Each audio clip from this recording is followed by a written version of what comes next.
அதை வந்து செட்டிலிங் டேங்க்ல வந்து நம்ம ஸ்டோர் பண்ணுவோம். செட்டிலிங் டேங்க்ல ஸ்டோர் பண்ணியிருக்கிற வேஸ்ட்ல இருந்து அமோனியா, நைட்ரேட் இந்த மாதிரியான விஷயங்கள்லாம் வந்து டீகம்போஸ் ஆக ஆரம்பிக்கும். ஸோ இந்த அமோனியா நைட்ரேட்லாம் வந்து ஃபிஷ்ஷுக்கு வந்து ரொம்ப டேஞ்சரஸ். ஸோ இதை என்ன பண்ணுவாங்க அப்படின்னு பார்த்தீங்கன்னா பயோஃபில்டருக்கு வந்து பாஸ் பண்ணுவாங்க இந்த வாட்டர்.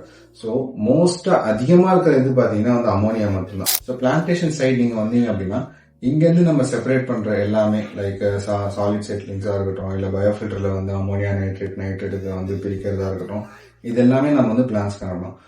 இந்த பிளான்ஸ் க்ரோ பண்ற மெத்தட்ஸ்ல வந்து நிறைய இருக்கு. ஸோ பிளான்ஸோட பிளான்டேஷன்ஸ் மெத்தடாலஜி பார்த்தீங்கன்னா என்எஃப்டி சிஸ்டம்ஸ் இருக்கு, நியூட்ரியன் ஃபிலிம் டெக்னிக் அப்படின்னு சொல்லுவாங்க, டிடபிள்யூசி சிஸ்டம் இருக்கு, deep water culture, vertical towers இருக்கு, மீடியா பெட் சிஸ்டம் இருக்கு, விக்கிங் பெட் இருக்கு.